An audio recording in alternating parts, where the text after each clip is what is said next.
wasn't even lit. I don't know how that happened. Let's face it, we're old. Our feet hurt, our eyes don't work, and our children have to drive us everywhere. Most nights, I have to blast MSNBC to keep my crying noises from keeping me awake. But just because our butts these days are mostly used for farting, that doesn't mean we don't sometimes get the urge to be ravaged. Yes, I'm talking about sex. Good or bad sex. It doesn't matter. I just want something inside me. Preferably Eduardo, who gives me my sponge bath. So in this expose, we'll be going over some sex tips to keep your sex better, safer, and cleaner.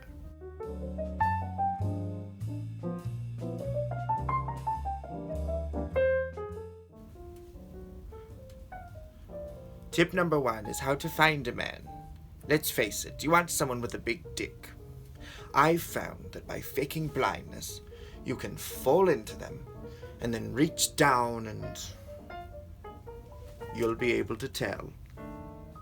Tip 2 is to clean up your room. The last thing that man wants to be reminded of is how many years you've been alive.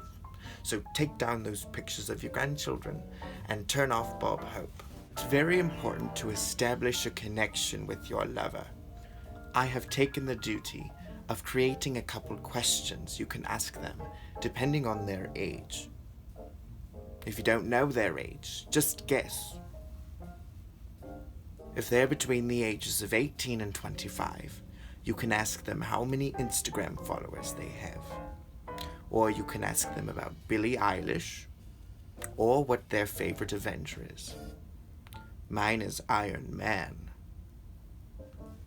If they're between the ages of 25 and 35, you can ask them how many kids they have. Or ask them about work. Ask them how their car is doing. If they're between the ages of 35 and 50, ask them what medications they're on. Or ask them how their parents are doing.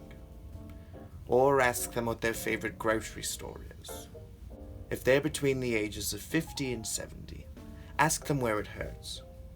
Or ask them what medical limitations you should know about. Or ask them how their kids are doing, because no one ever does.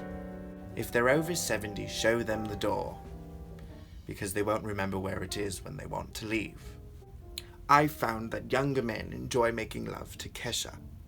Just be careful. It's gotten to the point where the whole neighborhood knows what's going on when they hear TikTok. The third tip is a choice you're going to have to make. You can either remove your catheter or douche.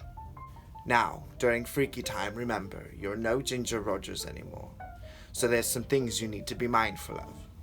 Your bad back, your new hip, your shaky knee, your floppy skin, and most importantly, don't let your wig fall off.